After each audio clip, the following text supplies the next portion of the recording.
بہت بڑی اعمال بھی سر انجام دیا ہے. کون سا؟ کوئی جہاد دکھائے نا عمر صاحب کا. اپنے آپ کو خطر میں ڈالا, ادھر بے گھر ہو گیا, پھر مختلف ممالک کو فتح کیا, مختلف جنگوں میں شرکت کیا. جنگ میں بھی شرکت نہیں ہوا بھائی. عمر کے زمانے میں, اس کے خلافت کے زمانے میں جو جنگ ہوئے, اس وہ جنگ میں نہیں جاتا تھا. وہ مدینے بیٹھتا تھا. وہ ایک جنگ میں بھی نہیں گیا, نہ قادسیہ گیا نہ شام, کسی جنگ میں اس نے شرکت نہیں کیا. کون فتح کیا تھا ایران کو؟ کون فتح کیا تھا؟ وہ لشکر تھے نا, سعد بن وقاص تھا. سعد بن وقاص اس کا کمانڈر تھا. عمر تو نہیں تھا اس میں. عمر تو مدینے میں بیٹھے تھے. ارے ایک تو تھا نا کمانڈر, تو عمر تھا نا. کمانڈر کیا, وہ مدینے میں بیٹھا ہے بادشاہ. وہ جیسے جارج بش نے عراق کو فتح کیا تھا نا, جیسے جارج بش نے عراق, اس نے جنگ دیکھی نہیں. جارج بش تو ادھر امریکہ میں بیٹھا تھا, فوج اس کا وہاں پہ تھا. ٹھیک ہے نا. اور اگر عمر ابو بکر خلافت پہ قبضہ نہ کرتے, علی علیہ الصلوۃ والسلام کو خلافت ملتی, وہ تو پوری دنیا یورپ کو فتح کرتا. ابھی امریکہ کلمہ گو ہوتا سارا. ٹھیک ہے نا. علی کے خلافت کے دوران کوئی فتح نصیب نہیں ہوا. تو اس وجہ سے کہ عمر نے کام ایسے کیا نا, عمر نے مہرے ایسے لگائے, معاویہ کو شام کی حکومت دے دی. اس کو تو پتا تھا کہ معاویہ کبھی بیعت نہیں کرے گا. اسی لیے یہ سارا عمر کا کیا ہوا ہے. عمر صاحب نے معاویہ شام کو دے دی, اسی لیے کہ اگر ایک دن علی علیہ السلام کو حکومت ملے تو اس کی عالم اسلام پہ حکومت کبھی ثابت نہیں ہوگی, کیونکہ معاویہ کبھی بیعت نہیں کرے گا. اس کو پتا تھا کہ کتنی دشمنی ہے بنی امیہ اور بنی ہاشم کے درمیان. اسی لیے تو اس نے معاویہ کو شام پہ لگا دیا. اس کو کبھی وہاں پہ کبھی عزل نہیں کیا. یہ بھی عمر کا کیا ہوا تھا. اگر پہلے دن رسول صلی اللہ علیہ وسلم کے وفات کے بعد یہ لوگ خلافت پہ غصب نہیں کرتے, ان کو پیغمبر نے تو خلیفت تو نہیں بنایا تھا.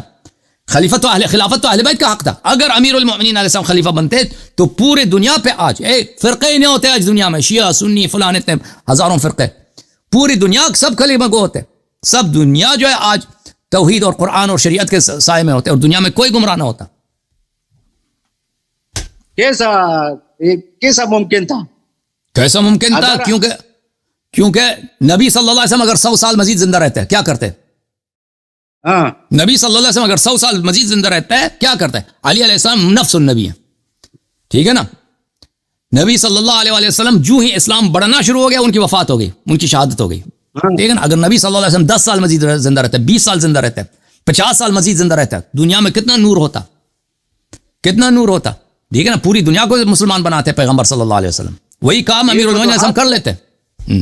یہ فتوحات تو عمر اور عثمان کے دور میں بہت زیادہ ہوا نا. ٹھیک ہے, فتوحات ہوئے, ہم اس کا منکر نہیں ہے, فتوحات ہوئے, لیکن ان کی خلافت شرعی نہیں تھی. اگر یہی امیر المومنین اسلام کے ہاتھ میں ہوتا اس سے زیادہ ہوتا, کیونکہ امیر المومنین علیہ الصلوۃ والسلام ابو بکر عمر سے بہت زیادہ بہادر اور بہت زیادہ مدبر, اور قرآن و سنت کے اصل علوم کا خزانہ وہ تھے, نہ کہ ابو بکر عمر. علم تو اور چیز ہے, سیاست اور چیز ہے نا. ٹھیک ہے بھائی. تو جن لوگوں نے فتوحات کیے انہوں نے فرقے بھی بنا دیے نا, فرقوں کے اساس بھی انہوں نے رکھ دیے. کہ علی کرم اللہ وجہہ جب خلیفہ بنا نا, معاویہ کو ہٹانا اتنا اچھا نتیجہ نہیں دیا. جب انہوں نے معاویہ کو ہٹایا, تھوڑا سا صبر کرتے, تھوڑا سا سیاست کرتے, تھوڑا سا یہ شاید معاویہ خود بخود اپنے. اللہ کا فرمان ہے, ما كنت متخذ المضلین عضدا, ما كنت متخذ المضلین عضدا, کہ جو لوگ مضل ہیں ان کو میں اپنا یاور نہیں بناتا. یہ تو حرام ہے. یہ تو سب سے بڑا حرام یہی ہے کہ اپنے سب سے بڑے دشمن کو ایک اہم صوبے پہ تم برقرار رکھو. اور معاویہ کو یہ بیوقوف نہیں تھا کہ وہ امیر المومنین السلام اس کے خلاف مکر کرتا ہے نا تو وہ عزل ہو جاتا. معاویہ تو عثمان نے بنایا تھا, معاویہ کو نہیں, ابو بکر نے بنایا تھا. ابو بکر نے سب سے پہلے, جب شام کی فتح سے پہلے, یزید ابن ابی سفیان جو معاویہ کا بڑا بھائی تھا, اس کو فتح سے پہلے وعدہ دیا تھا کہ تم گورنر ہو. پھر شام کو جب فتح ہوا ہے تو سب سے پہلا شام کا گورنر یزید ابن ابی سفیان تھا. یزید ابن ابی سفیان مر گئے, شروع میں مر گئے, ان کا وبا آیا تھا, تعاون آیا تھا, اس میں مر گئے. تو پھر اس کے بعد فوراً عمر نے معاویہ کو اپنی حکومت کے ابتدا میں اس کے بھائی کے وفات کے بعد شام کا گورنر بنایا، پھر وہ گورنر رہا، یعنی سن 12 ہجری سے گورنر تھا، شام اس کے ہاتھ میں تھا، سن 60 تک، سن 60 یعنی تقریباً 50 سال اس نے شام پہ حکومت کی معاویہ نے، ٹھیک ہے نا، عثمان نے نہیں بنایا اس کو، ہاں یہ شروع سے گورنر تھا یہ. اور عمر کا طریقہ کار یہ تھا کہ ہمیشہ اپنے ولاد کو عزل کرتا تھا، یعنی مصر کا کوئی والی یا عراق کا ہو یا بصرہ کا ہو، 2 سال 3 سال کے بعد عزل. معاویہ کو یہ لوگ کبھی عزل نہیں کرتے تھے، نہ ابو بکر نے عزل کیا، نہ عمر نے عزل کیا، نہ عثمان کبھی عزل. اسی لیے کہ ان لوگوں کو پتا تھا کہ بنی امیہ بنی ہاشم کا بہت سب سے بدترین دشمن ہے، اور ان کو پتا تھا کہ ایک دن نہ ایک دن علی علیہ السلام کو حکومت ملے گی، اور ہمارے علی علیہ السلام کی حکومت عالم اسلام پہ اس نہ جمے. اس کا طریقہ یہی ہے کہ سب سے جو اہم صوبہ، سب سے جو طاقتور صوبہ ہے، اس کا گورنر ایسا شخص ہو کہ کبھی وہ علی علیہ السلام سے صلح نہیں کرے گا، کبھی اس کے سامنے سر نہیں جھکائے گا. اسی لیے ان لوگوں نے معاویہ کو رکھا تھا. یہ ان کا یہ کس کا سیاست تھا؟ یہ ابو عمر کا اور عثمان کا سیاست تھا. عمر کے وقت تو علی کا خلیفہ بننا تو مشکل نہیں لگتا تھا. کیوں نہیں تھا وہ سب کو پتا تھا. مسلمانوں میں سب سے زیادہ رسول صلی اللہ علیہ وسلم کے قریب کون تھا؟ سب سے بہادر، سب سے عالم کون تھا؟ قرآن مجید جس کے مدح میں آیات نازل ہوئے وہ کون تھا؟ وہ سب کو پتا تھا شروع سے. رسول صلی اللہ علی خلیفتی فی علی کل مؤمن من بعد، علی ولی کل مؤمن من بعد، ان سب کو پتا تھا. اور علی علیہ السلام جوان تھے، ابو بکر عمر کے مقابلے میں بہت جوان تھے. ہاں ان کو پتا تھا کہ ان کو حکومت ملنے کا احتمال ہے، بالکل ان کو پتا تھا.